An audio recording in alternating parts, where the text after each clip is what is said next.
Bienvenidos a una nueva edición de Santiago Rural. Hoy trataremos los siguientes temas. Daniel Pavetti enumera los atributos de los sistemas silvopastoriles. Gustavo Dascaño se refiere a la nutrición de las vaquillonas en el primer servicio. Gustavo Nacimbene describe las estrategias para el control de la neumonía animal. Por último, Darío Colombato habla sobre las alternativas en el manejo de rodeos.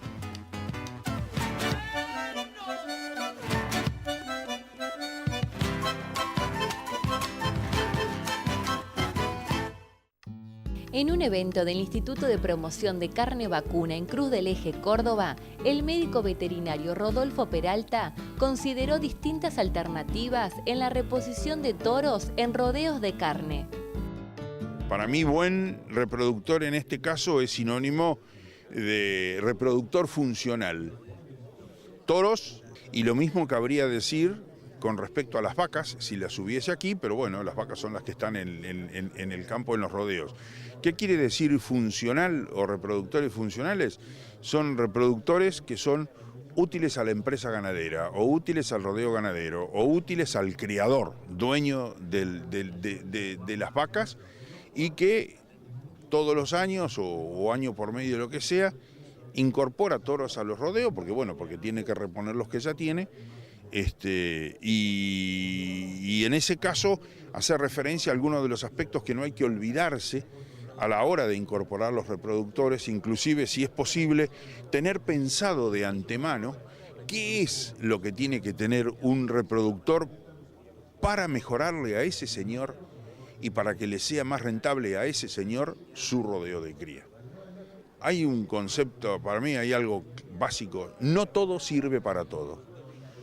Y creo que ese es uno de los puntos de partida para todo esto. No es cuestión de salir y al revoleo comprar un toro, y más de una vez ha pasado que una vez que tenemos en el campo decimos, ¿para qué lo compré?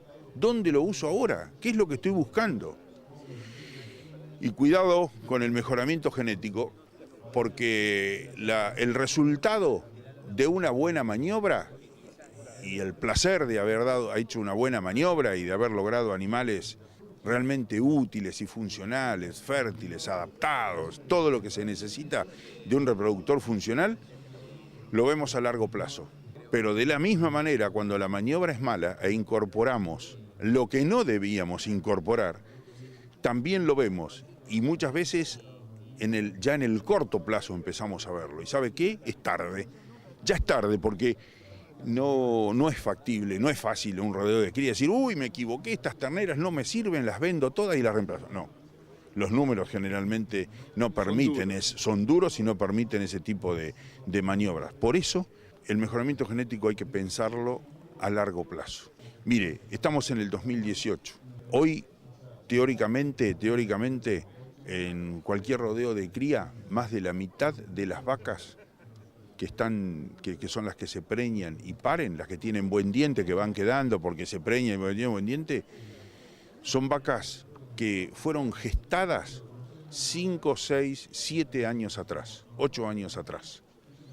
Uno más de una vez pregunta, ¿qué toros usaste? Uno llega a un campo y dice, ¿qué toros? ¿Qué usaron hace 7, 8 años? ¡Oh! Dice, pucha, ¿sabés que no me acuerdo? Y eso, voy al ejemplo de nuevo que le decía recién. Si la maniobra fue buena, tenemos un buen grupo de vacas delante.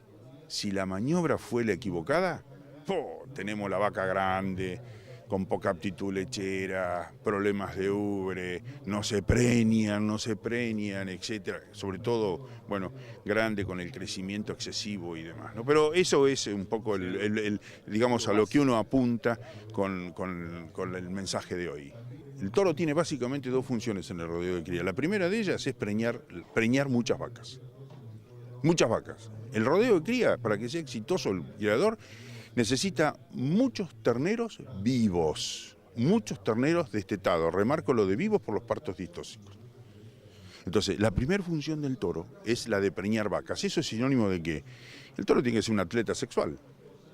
Muchas veces es más fácil decirlo que si a uno le tocara hacerlo, ¿no es cierto? Pero es así, tiene que ser un atleta sexual. ¿Qué necesita para eso? Básicamente dos cosas.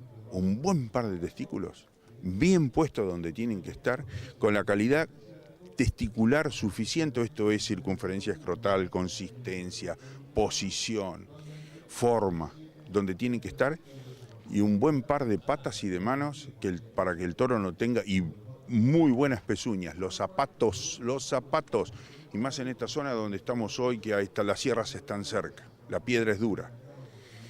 Un buen par de zapatos que en ningún momento comprometan al toro en su función de, ¿cuál? Buscar a la vaca en celo, servirla, 1, 2, 3, 4 veces, dejarla, buscar otra. Bueno, eso es ser atleta sexual. Eso es el ABC. La C en este caso podría ser que el toro se conozca su mérito genético, es decir, haya sido provenga de una cabaña donde se hace la evaluación genética, se sepa cómo es el toro para peso al nacer en términos de DEPS, cómo es para peso al destete, esa es la C. Pero si yo tengo que priorizar, primero quiero que el toro preñe.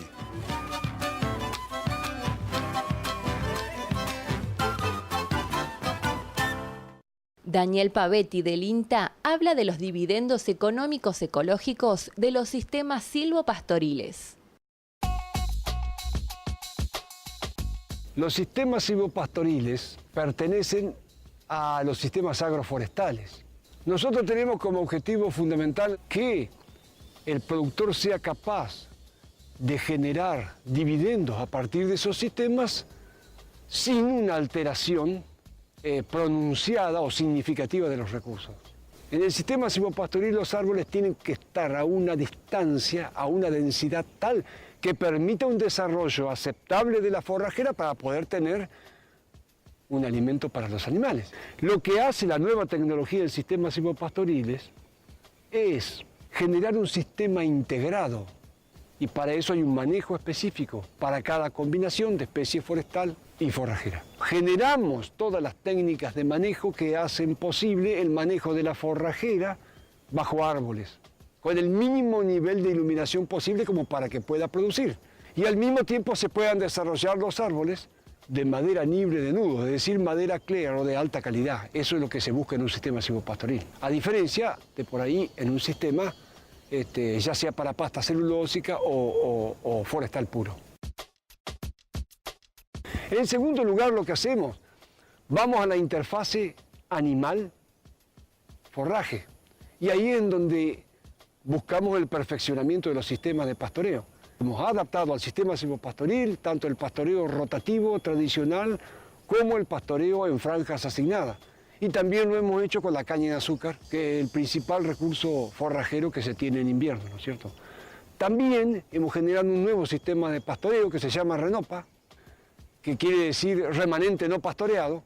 Es un sistema que permite sacar los animales del potrero A al potrero B sin que pierdan consumo. Y eso da mejoras en la producción de carne por eficiencia de pastoreo que andan alrededor del 37% con respecto a un pastoreo rotativo tradicional.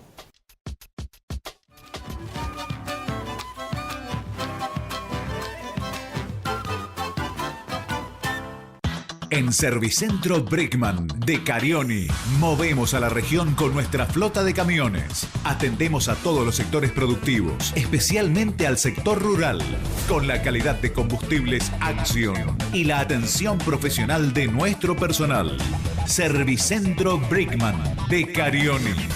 Balsuar 3, venta de semillas, agroquímicos, acopios de cereales, reparto de gasoil al agro, canje de combustibles por granos. Balsuar 3, acompañando la producción de sus tierras. Doble T, submarca fuerte en rastras, desencontradas de 20 a 96 discos. Doble T, fortaleza argentina en rastras.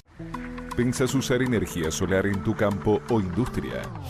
Sansolar te asesora e instala para que puedas producir tu propia energía. Sistemas de bombeo de agua, parques y techos solares. Acordate, Sansolar te ayuda a ahorrar. El campo lo sabe, y vos también. Cada vez hay más razones para hacer lo que hacemos. Cada vez hay más New Holland.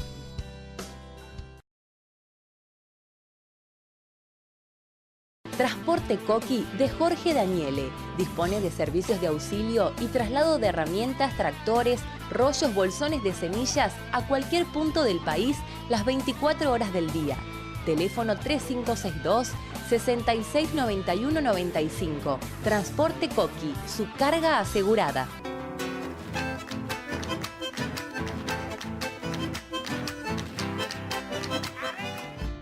El médico veterinario Gustavo Dascaño informa acerca de la correcta nutrición de las vaquillonas de primer servicio en ganadería. Uno tiene que planificar una hembra, es decir, por eso vos tenés que conocer el peso final adulto, es fundamental. Lo ideal es que lograr que al primer servicio esté con el 70% del peso final adulto. Es decir, al momento del primer servicio que yo se lo dé con el 70% del peso final adulto que tendría esa vaca. Y ahí empiezan a jugar una serie de cosas. Si yo estoy ubicada en Catamarca con un rodeo branco, o estoy ubicada en Cotelay, acá en pleno Chaco, con un rodeo branco, o estoy ubicado en Virasoro con un rodeo branco, el tamaño final de mi vaca va a ser distinto. Puede ser de 580, 520, 480, 440 o 420. Va a haber una gran diferencia. Y ahí entra a jugar el peso de esa vaquillona. Cuanto más pesado sea, porque el ambiente tal vez me lo permite, porque tal vez tengo un canutillar en pleno sur del Chaco, por ejemplo en Cotelay, que siempre lo pongo, bueno, se lo puse varias veces como ejemplo, tengo un canutillar en un pasto, en un bañado y donde la mantengo sanitariamente apta, tal vez logre una vaca pesada. No tengo por qué tener una vaca liviana. El problema es que tengo que entender mi vaquillona cómo la voy a hacer. O la entoro con 3 años finalmente, o si la entoro antes, pero tengo que pensar que si la entoro antes yo tengo que llegar al peso final adulto. Porque si no resiento el desarrollo del animal y su vida posterior. Y después cuando la resentí, nunca más va a volver a ser vaca. Aparte tenemos que tener en cuenta, cuando la vaquillona entra en proceso de servicio, la capacidad de crecimiento empieza a disminuir porque empieza a producir un proceso que es anatómico, empiezan a solidificarse los cartílagos de crecimiento propio con el servicio. Entonces, yo tengo que tener ese cuidado, porque si le faltan muchos kilos y me empieza ya a solidificar los cartílagos de crecimiento, yo nunca la voy a dejar crecer. Nosotros estamos en un lugar ahora donde la clave es la evolución y el crecimiento genético, y tenemos como país mucha genética y estamos invirtiendo en mucha dinero en genética. Aparte de invertirlo, tenemos y una genética muy interesante para competir en muchos lugares. La pregunta es, a ver, el progreso genético de una cabaña o de un campo de cría, ¿de dónde lo saco? El progreso genético se saca de la hembra, de la vaquillona, porque justamente es la vaquillona donde yo a la ternera que yo tengo por primera vez, que la voy a cubrir por primera vez, la que yo le puse el mejor toro, por inseminación o por lo que hice. Obviamente que la hija de la vaquillona, esa, está con mayor caudal genético que una vaca que está por quinto parto. Y seguramente le voy a poner un toro mejorador. El problema es que yo nunca termino seleccionando y guardando a esa ternera. Entonces estoy en un cuello de botella y en una disyuntiva que no tiene sentido. ¿Por qué? Porque no termino guardando la hija de la vaquillona. ¿Pero por qué no la termino guardando? Porque es hija de vaquillona y es livianita. Y tiene bajo peso. Entonces, la genética voy pensando. Pero lo que pasa es que el progreso genético en un campo sale de la vaquillona, de la hembra, año tras año. Entonces, no lo termino poniendo ahí. Entonces, ¿qué tengo que hacer? ¿Por qué? ¿Pero por qué? Porque estoy partiendo de una vaquillona de la madre, tal vez a la cual le pongo la mejor, la nueva carga genética, la estoy trabajando a partir de una hembra en la cual tal vez llego a los 18 meses en buen peso, pero después me olvido. Y no me acuerdo que todavía tengo que ponerle 120 kilos más como mínimo a cualquiera de todas ellas. Y 120 kilos de desarrollo, no de grasa. Y ahí empieza el problema. Que me olvido de esa parte, que esa vaquillona tiene que seguir creciendo para que después sea buena madre, pero buena madre para que me dé ese ternero más pesado, para que yo tenga que incurrir en menos costos, pero por el otro lado, para que me permita hacer el progreso genético, para que yo pueda guardar los hijos de ella, que es lo más importante, porque si no, no guardo los hijos de ella.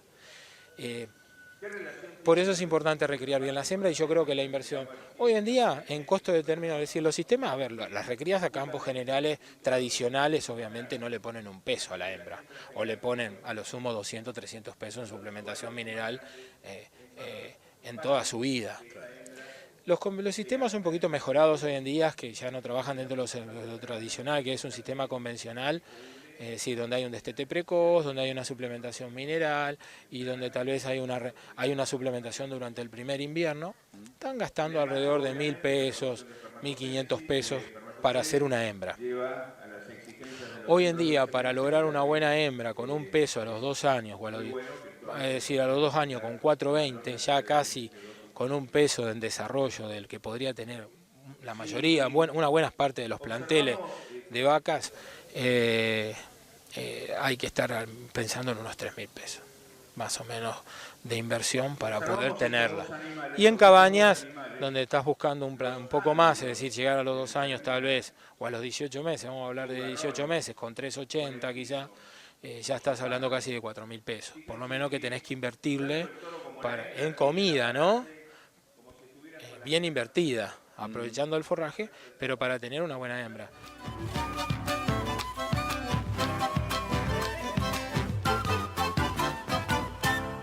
El veterinario Gustavo Nacimbene se refiere a distintos aspectos de la neumonía animal. La neumonía en los bovinos es un componente del complejo respiratorio bovino. Está compuesto por muchos antígenos, de los cuales algunos son virales y otros son bacterianos. En general, los virales, los virus, son los que abren paso a las bacterias, que son las que terminan generando la patología final. Es una afección del pulmón que en general se da con lesiones de necrosis y hepatización del pulmón, con fibrosis y pérdida de funcionalidad pulmonar. Por ende, los animales pierden capacidad respiratoria, tienen fiebre, tienen mucho dolor, disminuyen el crecimiento y el consumo. Por ende, es una patología que se da muy frecuentemente en lo que es producciones intensivas. Para eso es importante la prevención y el trabajo integrado, tanto con los fármacos como con las vacunas. Es fundamental que tomemos conciencia de las pérdidas que puede producir una neumonía en los rodeos. Por eso hay que anticiparse a la aparición de las mismas, haciendo vacunaciones preventivas, profilácticas, y cuando tenemos instalados el problema, hacer tratamientos con antibióticos del tipo de las tilmicosinas para combatir esas bacterias que están actuando y que están lesionando ese pulmón, que pueden causar la muerte y pérdidas productivas. La neumonía es tratable. En general remiten con bastante bien con los antibióticos, con las tilmicosinas, y si a eso le sumamos un antiinflamatorio en el tratamiento, como es la meglumina de flunixin, podemos mejorar la llegada del antibiótico y recuperar mucho más rápido el estado del animal. Porque un animal con fiebre, un animal deshidratado, no tiene la misma respuesta y llegada a los antibióticos. Por ende, la meglumina de flunixin, que otra de las funciones que cumple es secuestrar toxinas, que es un antiinflamatorio no esteroide, nos mejora bastante la respuesta de ese animal a la terapia antibiótica. Este tipo de antibióticos se hace una sola aplicación, ya que tienen entre 14 y 20 días de acción por el mecanismo de acción que tienen, ya que se incorporan los macrófagos, que son las células de defensa, y esos macrófagos, cuando llegan al sitio de lesión, al sitio neumónico, se liberan junto con sus enzimas, se libera el antibiótico y actúa. ¿Por qué dura tanto tiempo una tilmicosina? Porque dura lo que dura vivo un macrófago, o sea, su vida media. Por ende, es un antibiótico que con una sola aplicación podemos cubrir un periodo muy amplio de protección. Los casos de neumonía generalmente se dan en las producciones intensivas, al ingreso principalmente, ya que son animales a los cuales se le produce un estrés muy grande. Deshidratación, viajes largos, adversidad climática, cambio de ambiente, cambio de alimentación, por lo cual esos animales tienen una mayor predisposición a padecer neumonías. No descarto que puedan aparecer casos aislados en los animales que ya están en producción plena, por lo cual hay que estar atentos y alertas, y la gente que recorre y que trabaja en los establecimientos debe estar entrenada para eso. Hay que, al ver un animal con la cabeza baja, las manos abiertas, una respiración dificultosa, poderlo tratar.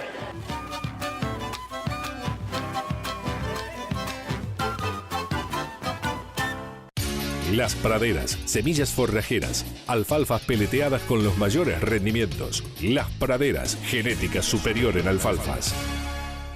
Frutero y asociado, desde un comienzo al lado de Massey Ferguson. Tractores, cosechadoras, forrajeras. Piensa en rojo, piensa en Frutero y asociado. EQ Sociedad Anónima, concesionario oficial Pauli, Crucianelli Mainero. EQ, desarrollamos soluciones útiles.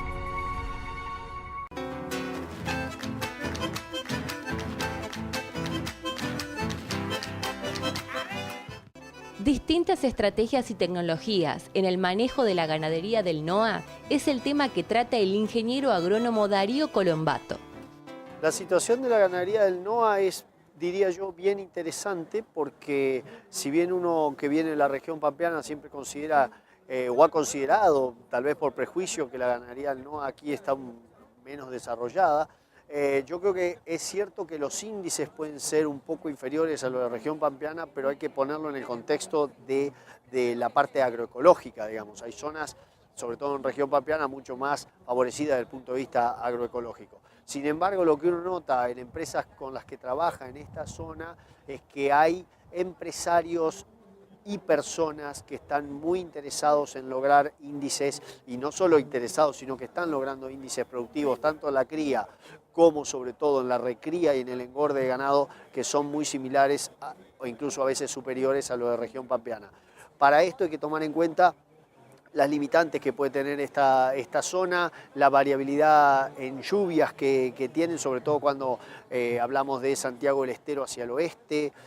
Probablemente si nos posicionamos como hoy en Tucumán o en algunas regiones de Salta, tenemos un clima que, si bien es variable, termina siendo menos variable por la aparición del monzón, digamos que lluvias de primavera-verano versus una sequía en otoño-invierno, y para eso los empresarios le han encontrado la vuelta al tema de reservas forrajeras y al tema de los encierres a corral para paliar los momentos de sequía y no tener animales muy livianos que de alguna manera tengan ganancias muy bajas en esa época de sequía. Las oportunidades de la ganadería, a mi modo de ver, están, por supuesto, en aumentar los índices productivos en la cría a partir de manejos básicos. Uno no debería hablar con productores con la idea de que primeramente tiene que tirar la tecnología más sofisticada del mundo, ni que aparezcan drones, ni que aparezcan, estoy poniendo ejemplos simplemente, ni que aparezcan aditivos mágicos. Las primeras cosas, que lo decía en una nota anterior, yo tengo que saber escuchar al productor unos 10 a 15 minutos y darme cuenta realmente cuál es la prioridad, porque hay productores que podrían estar en condiciones de incorporar la tecnología más sofisticada, pero no tienen un personal calificado o adecuado para ese tipo de tecnología. Entonces, si yo no escucho primero al productor, no me puedo dar cuenta qué es lo que con más seguridad le va a andar primero. Tenemos que aumentar los índices de procreo de cría, porque eso nos va a permitir tener más terneros para recriar y engordar. En el caso de la recría, hay que hacer mucho más énfasis que el que estamos haciendo en lo que se llama nutrición temprana, que son esos primeros 3 meses post-destete del animal, que de alguna manera asignan, tanto en el macho como en la hembra, futuros aspectos de la calidad de la carne o de la retención de la hembra en el rodeo a lo largo de los años, ¿sí? Si yo tengo el mayor costo de la cría en la reposición de vientres y en el primero o segundo parto ya tengo que desechar ese animal porque no queda preñada la siguiente vez, realmente me salió muy caro esa recría de vaquillonas. Entonces tiene que ser acompasado el movimiento.